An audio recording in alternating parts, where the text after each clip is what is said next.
Good afternoon, everyone. Happy Sabbath. This is the real da-da-da-da-da. And I just got up. I was so tired. I slept in. Um, a lot to talk about.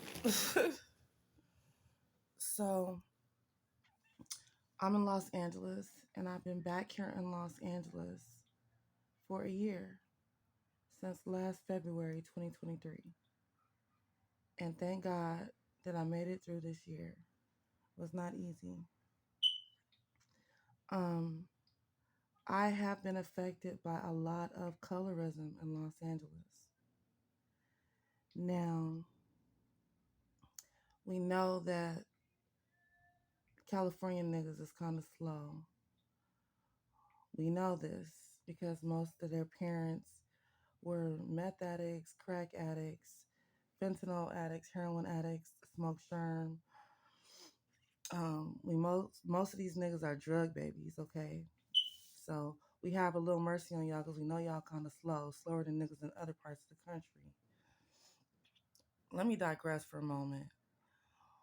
Somebody I'm cool with passed me something the other day that I thought was weed. And I was like, what's that? And it was like, Sherm. Sherm?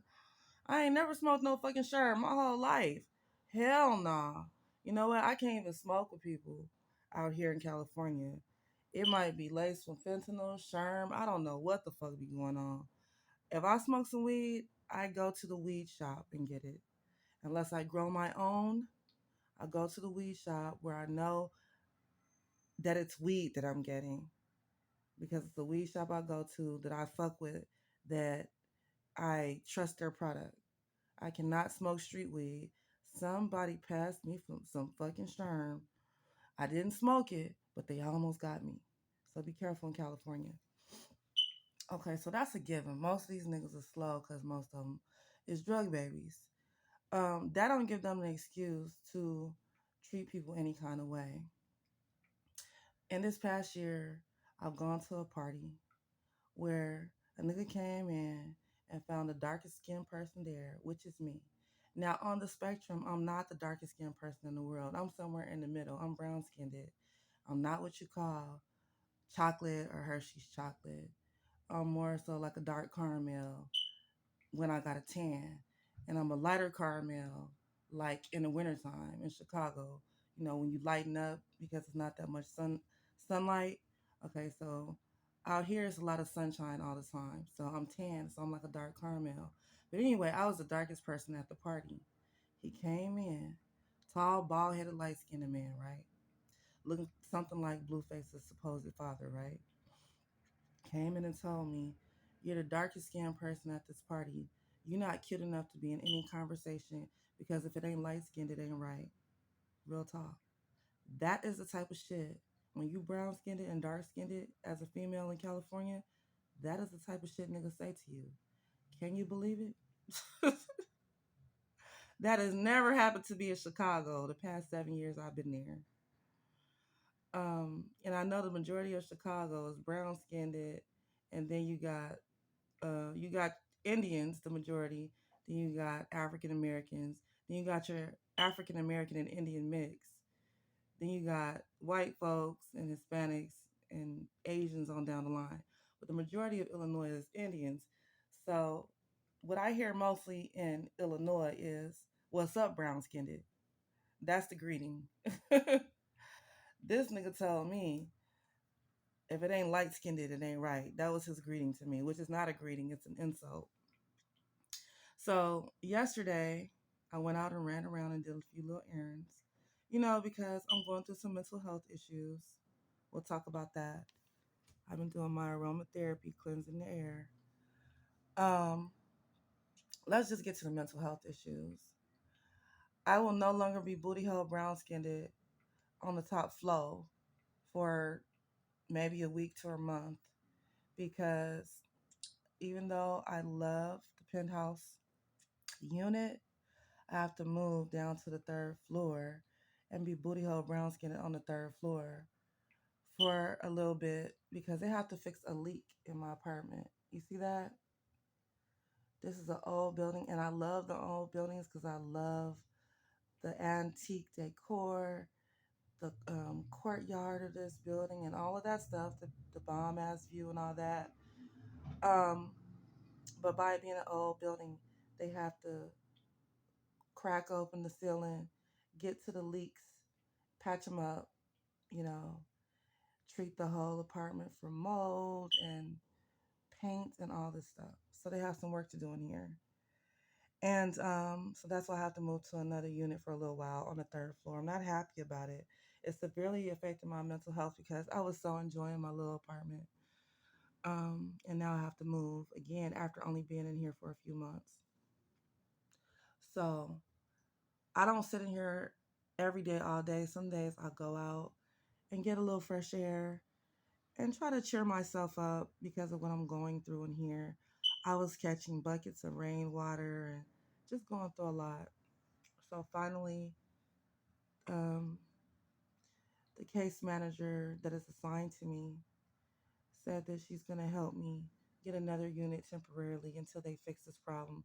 She intervened on my behalf because the building was kind of like, I don't know, taking their time.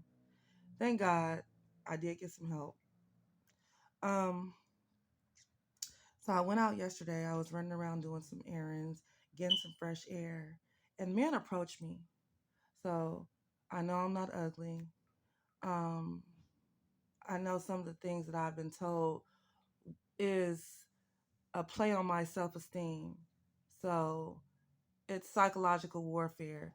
A lot of men feel like if they can break a woman's self esteem and break her mentally, they can get what they want from her. I know that. So all types of men approached me. Let me give you an example. So, tall, brown skinned Indian walk up to me. He say, "Peace, sister, can I get a cigarette?" I was like, "Yeah, 'cause you asked the right way." So I gave him a cigarette. White man walk up to me and say, "Can you spare a cigarette, young lady?" I said, "Yeah, because you asked very nicely." The African American, here we go, walk up to me. He said, "Can I get a smoke?" First of all, he didn't ask me in a nice way. And I was like, "Hey, how are you?" What's going on with you? How you doing? And he's like, "Can I get a cigarette?" I was like, "Yeah, I'll give you a cigarette." And so then he was like, "How old are you?" And I typically don't tell my age. You know why?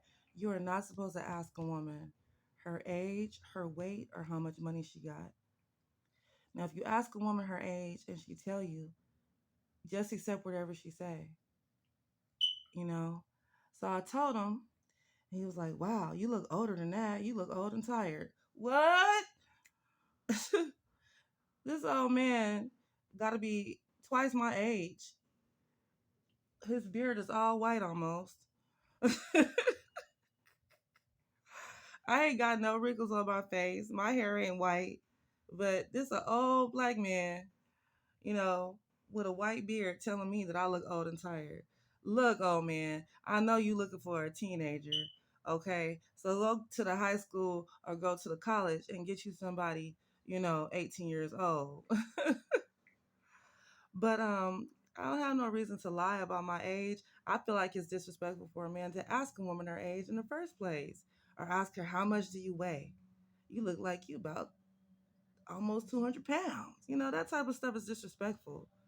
"How old are you? You look old and tired." So I gave him the cigarette and I ended the conversation real quick. I was damn near running to the train to get away from him because this is a person that don't have no money. He asking me for something. He couldn't even buy a cigarette, but then he insults me, you know.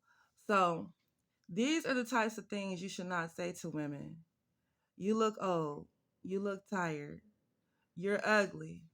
You're black and ugly. You're booty hole brown skinned. If it ain't light skinned, it ain't right." These are the types of things you should not tell females.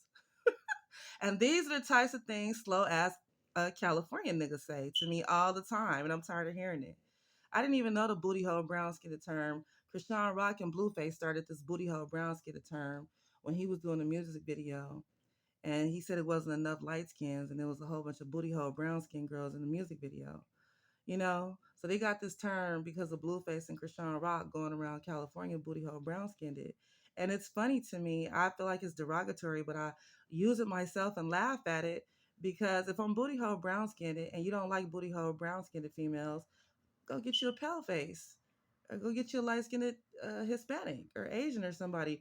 If you don't like black women or booty hole brown skinned women, why you in our face? Go get what you like. Go chase down what you like. And stop begging us for shit. Stay out our face. Don't ask us for no change. Don't ask us for no money. Don't ask us for no help getting on the bus or the train. Don't ask us for no cigarette. If you don't like us, go get somebody you like. The right things to say to us are like some of the things I've heard in Chicago is good morning, gorgeous. Men actually say that to me in Chicago. Good morning, gorgeous. I love that. They'll say, what's up, queen? And you don't have to say black queen or brown queen or whatever. Just queen. That's a nice term to give a lady. What's up, queen? Some other terms, like the Indian said to me yesterday, he said, peace, sister. I love that.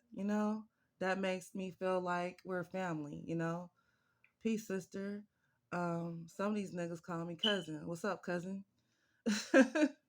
That's cool too, you know. Um, Another thing you could say is hello, young lady. I don't care if a woman is 100 years old. They like being called young lady. Because it reminds them of when they was younger, in their younger years. My grandma used to smile when a man would say, good morning, young lady. She was already a grandmother, but she liked when a man would say to her, good morning, young lady. So, you LA niggas need to step your game up. Stop insulting us black and brown women. We know you all are slow. We know you're brainwashed by colorism. But stop insulting us, especially when you need us and you want something for us. Because you know what? If the LAPD is out there Rodney Kinging you and beating your ass, the first person that'll probably speak up for you is a brown or a black woman. Not no light skinned Mexican or no Asian or no white woman. It'll most of the time be the sisters, right? Think about that.